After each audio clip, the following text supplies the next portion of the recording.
পর কি এক কাহিনী ঘটে গেল। আমি ঘুমানোর পর আমার দেখতেছি আমার এই জীর্ণ শীর্ণ এই খেজুর পাতার বেড়ার ঘর, এই ভাঙাচোরা ঘরটা নূরে নূরান্বিত হয়ে গেছে, সুগন্ধিতে ভরে গেছে। আমি তাকায় দেখি মদিনার রাসূল আমার এই ভাঙা মুসির ঘরে হাজির। আল্লাহু আকবার।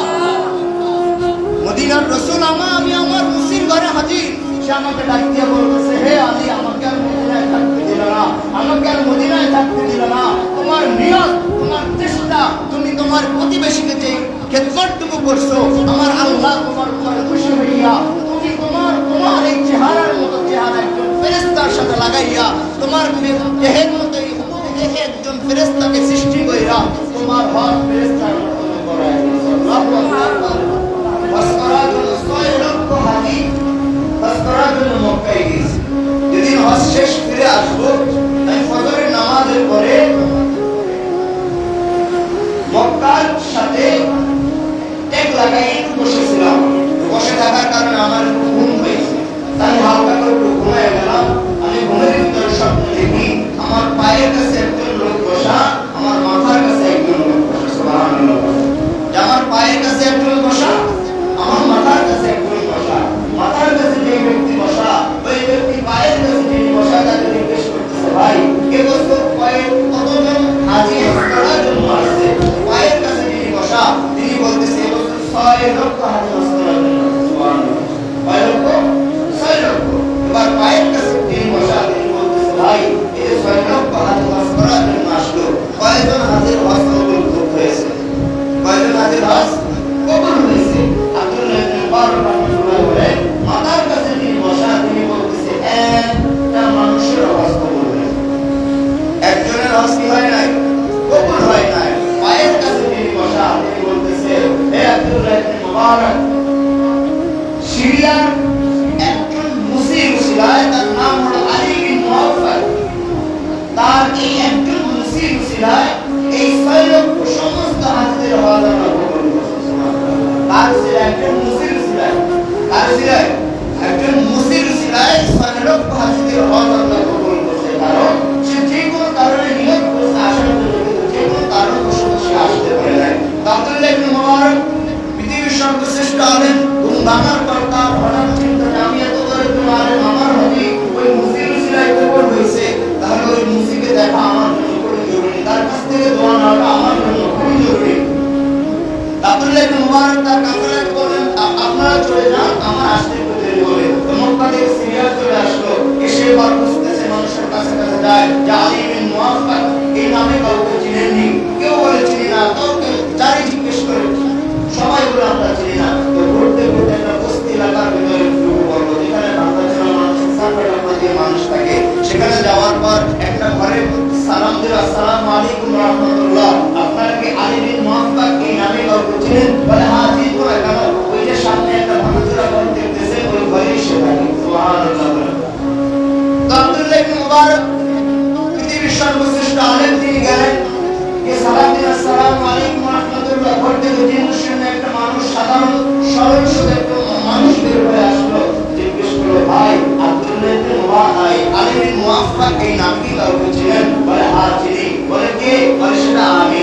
বলে আপনি, আপনার পেশা কি? বলে আমার পেশা বেশি কিছু না, আমার পেশা হলো আমি একজন মুসলিম মানুষের জুতা ছিঁড়ে আমার ইনকাম। সুবহানাল্লাহ। কি ছিঁড়ে? মানুষের জুতা ছিঁড়ে। বলে আপনার পেশা কি? এটা আমার জানার কোনো বিষয় না, আমার বিষয় হচ্ছে আপনি একজন মুসলিম হয়ে কিভাবে আল্লাহ তাআলাকে এত আপন করে নিলেন। আল্লাহু আকবার। বলে আপনি একজন মুসলিম হয়ে কিভাবে আল্লাহ তাআলাকে এত আপন করে নিলেন? বলেন ওই জাহান পৃথিবীর সর্বশ্রেষ্ঠ আলেম বলতেছে, আব্দুল্লাহ বিন মুআফফার, আলী আপনি আপনার জীবনে এই যে আল্লাহ তাআলাকে পেয়েছেন, এটার একটা কাহিনী আমাকে সুন্দর করে একটু বলেন, আমার একটু জানার খুব ইচ্ছে। তো বলতেছে যে আমি যখন দেখি কোন হাজিরা হজে যায়, তালবিয়া পাঠ করে, আল্লাহর ঘর তাওয়াফ করে, তখন আমি মুসি, আমি তো গরিব, আমার টাকা পয়সা কম, আমার তো টাকা পয়সা আমার তো সামর্থ্য নাই, কিন্তু আমার মনে বড় কষ্ট পাই, মনে বড় কষ্ট পাই যে আল্লাহ যদি একবার আমার কিন্তু আল্লাহর ঘর তাওয়াফ করার তৌফিক দিত, রাসূলের রওজা জিয়ারত করার আল্লাহ যদি একটু তৌফিক দিত। এরকম চিন্তা এবং নিয়ত করতে করতে আমি একদিন নিয়ত করে ফেললাম যে আমি এখন থেকে যা বানাইবো সেটা আলাদা করে রাখবো, শুধু হজে যাওয়ার জন্য জমাইতে 1 বছর, পূর্ণ 1 বছর আমি এরকম চেষ্টা চেষ্টা করলাম, হজে যাওয়ার পুরো টাকা আমার জমা হয়ে গেল। তা আমি হজে যাবো, আমাকে করলাম কাপড়ে হাত দেখাইলাম, আমি হজে যাবো আগামীকালকে। আজকে রাত্রে সন্ধ্যার করে আমি আমার ঘরে বাসায় ঢুকছি। আমার বিবি আমার অসুস্থ, আমার বিবির গর্ভে আমার সন্তান। আমার বিবি আমাকে ডাক দিয়ে বলে, আপনি তো আগামীকালকে হজে যাবেন, আবার কবে না কবে আসেন। হে প্রিয় স্বামী, আমার মনে খুব একটু গরুর গোশত খাওয়ার আশা যাচ্ছে, এটা যদি আপনি একটু পূরণ করেন। তো ওই মুসলিম বলতেছে, আমি কোনোভাবেই তাকে বুঝাইতে পারতেছি না যে এই রাত্রেবেলা গরুর গোশত পাওয়া যাবে না, এটা আমি তাকে কোনোভাবেই বুঝাইতে পারতেছি না। সে খাবে, খুব ইচ্ছা তার, আশা দিতেছে। তাকে ঠান্ডা করার জন্য, তাকে বুঝ দেওয়ার জন্য আমি একটা থলি নিয়ে বাজারে যাওয়ার জন্য রওনা করছি। আমি আমার ঘর পার হতে না আমার প্রতিবেশী একটা ঘর পার হওয়ার পরেই সামনে গেলাম, গিয়ে দেখতেছি একটা ঘরের ভিতর থেকে গোশত রান্না করা গ্রাম আমার নাকে আসছে। আমি খুশি হয়ে গেলাম। আমি আমার প্রতিবেশীকে ডাক দিলাম, ভাই আসসালামু আলাইকুম। সে বের হয়ে আসলো, আসার পর জিজ্ঞেস করলাম, ভাই আপনার ঘরে কি গোশত রান্না হইতেছে? বলে হ্যাঁ। বলে আমাকে সেখান থেকে একটু বাড়িতে করে একটু দিতেন, আমার বিবি গোশত খাওয়ার জন্য নিয়োগ করেছে, আমি আমার বিবিকে একটু মনটা খুশি করাইতে পারতাম। তো ওই প্রতিবেশী ডাক দিয়া বলে, আলী বিন মুআফফার শোনো, এই গোশত আমার জন্য খাওয়া যায় কিন্তু তোমার জন্য হারাম। আল্লাহু আকবার বলেন যে এই গোশত আমার জন্য খাওয়া যায় আছে কিন্তু তোমার জন্য কি? এটা হারাম। তাহলে ওই মুসলিম বলতেছে যে কেন তোমার জন্য হারাম হয়? তুমিও মুসলমান, আমিও মুসলমান, তুমিও মানুষ, আমিও মানুষ, তোমার জন্য হারাম হবে, আমার জন্য কেন হারাম হবে? তো ওই প্রতিবেশী বলতেছে, আলী আমরা এখানে একটা আমার আর আমার আল্লাহর ভিতরে গোপন একটা কথা আছে, এটা আমি দুনিয়ার কাউকে বলবো না। তো ওই মুসলিম ওই প্রতিবেশীর হাত চেপে ধরলেন যে তোমাকে বলতেই হবে, তুমি যতক্ষণ পর্যন্ত বলবো না আমি তোমার হাত ছাড়বো না। বেচারাও না পাইয়া বলতেছে, আলী আমি তো তোমার মতো একজন গরিব, তুমিও যেরকম গরিব আমিও গরিব। তা আমি আজকে 3 দিন ধরে আমার ঘরের চূড়ায় আগুন ধরে না, আমার স্ত্রী না খেয়ে, আমার সন্তান আজকে সকালে বেহুশ হয়ে গেছে, সন্তানরা না খেয়ে আমি সকালবেলা কাজে গেলাম, আমাকে কেউ কাজ দিল না, আমাকে কেউ কাজের জন্য নিল না। আমি যখন ফিরে আসতেছি মনের ভিতরে বড় কষ্ট, আব্বা আমার বিবিকে আমি কোনো খানা দিতে পারবো না, আমার সন্তানরা বেহুশ হয়ে আছে, আমি তাদের সামনে খানা দিতে পারবো না। এই মনে কষ্ট নিয়ে যখন আসতেছি তখন নজর করে দেখি ডাস্টবিনে একটা গাদা মরে পড়ে আছে। সেই গাদা থেকে, গাদা খাওয়া মুসলমানদের জন্য হারাম, তো সেই মরা গাদা থেকে আমি কিছু অংশ গোশত কেটে এনেছি, আমার বিবি দিয়েছি, সে রান্না করতেছে। এই কথা শোনার পর ওই মুসিদা দিয়া বলে, ভাই তোমার ওই হারাম গোশত তুমিও খাও না, তোমার সন্তানদেরও খাওয়ার দরকার নাই, ওই গোশত ফেলে দাও, আমি তোমার জন্য খাওয়ার ব্যবস্থা করতেছি। আল্লাহু আকবার বলেন। ওই মুসলিমদের ঘরে গেলেন, মুসিয়া তার কাছে কি থাকবে? তো ঘরে গেলেন, ঘরে গিয়ে কিছু আটা আনলেন এবং ওই যে হজে যাওয়ার জন্য 1 বছর বসে যে টাকাগুলো জমাইছিলেন ওই টাকাগুলো নিয়ে এসে ওই প্রতিবেশী গরিবের হাতে দিলেন। নিতে চাইলো না, তারপরে জোর করে দিলেন, এইটা তুমি খরচ করো। যখন এই টাকা দিয়ে সে মনে শান্তি পেয়ে ঘরে আসলো, ঘরে আসার পর আমার মন কষ্ট করলো, হায় হায় আমি 1 বছর হজে যাওয়ার জন্য এই টাকাগুলো গুছাইছিলাম, জমাইছিলাম, আগামীকালকে আমার হজে যাওয়ার কথা, সেখানে আমার নাম লেখা আছে, আগামীকালকে আমি হজে যাইতে পারবো না, তাহলে আমাকে পালাইতে হবে। তারপরে হজ যাত্রীরা যদি আমাকে দেখে আমি শরম পাবো। সেই মুসিবত আপনারা একটু গোপন আশ্রয় নিল, আর সিরিয়া থেকে মক্কায় আসলো, সেই হজ কাফেলায় তার নাম লেখাইলো।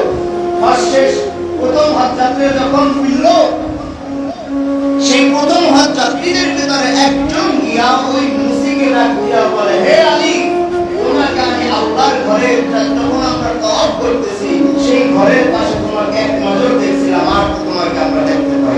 সুবহানাল্লাহ। তোমাকে আমরা এক নজর দেখলাম, তুমি হজে যাইবা, আমাদের সাথে নাম লেখাইছো, তাহলে তুমি কাদের সাথে, কোন কাফেলার সাথে হজে গেলা? তুমি তো আমাদের সাথেও যাইতে পারতা। যখন এই কথা বললেন মনে মনে কাঁদতে লাগলেন, কান্না চাপাইতে পারলেন না, সে গেল আর একজনের সে ডাক দিয়া বলে, আলী তোমাকে আমি তো মিনায় দেখছি, তোমাকে আমি তো মুজদালিফায় দেখছি। এবং একজন যায় একজন আসে বলে, আমি কোন জায়গায় তোমাকে দেখছি, আমাদের সাথে কেন গেল না? শেষমেশ একজন আসলে একটা থলি নিয়া এসে ওই মুসির হাতে দিয়ে বলল, হে আলী তুমি আমাদের সাথে হজে যাওয়ার কথা, তুমি আমাদের সাথে হজে গেল না, তোমার সাথে রাসূলের রওজার সামনে বসে দেখা হলো, তুমি এক জায়গায় বসে রাসূলের রওজার দিকে এক নজর তাকাই, কি সুন্দর করে তুমি তাকাইছিলা, চোখ থেকে তোমার পানি পড়তেছিল, আমি তো তোমার কাছেই বসেছিলাম, আর সবাই যখন রাসূলের রওজার দিকে তাকাইয়া জিয়ারত করতেছে, তুমি তোমার হাত থেকে একটা ঘড়ি আমার হাতে দিয়া তুমি যে ঘড়ি গেলা, আর এই ঘড়ি আমার জন্য তো আসলো না, নাও আলী তোমার কাছে নিয়ে যাও। সুবহানাল্লাহ। ওই আলী মুসি ডাক দিয়ে বলতেছে, জামানার শ্রেষ্ঠ আলেম, আমি যখন এই খলি নিলাম, আমি আর আমার কান্না ধরে রাখতে পারলাম না। দরজা আটকায়া চিল্লায় চিল্লায় কান্দতে কান্দতে আমি শুয়ে পড়ছি আমার বিছানায় শুয়ে আমি ঘুমিয়ে গেছি। ঘুমিয়ে যাওয়ার পর বড় ঘটনা, ঘুমিয়ে যাওয়ার পর কি এক কাহিনী ঘটে গেল।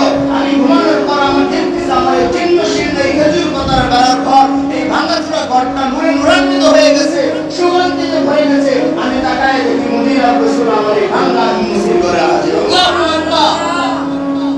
মদিনার রাসূল আমি আমার মুসির ঘরে হাজির।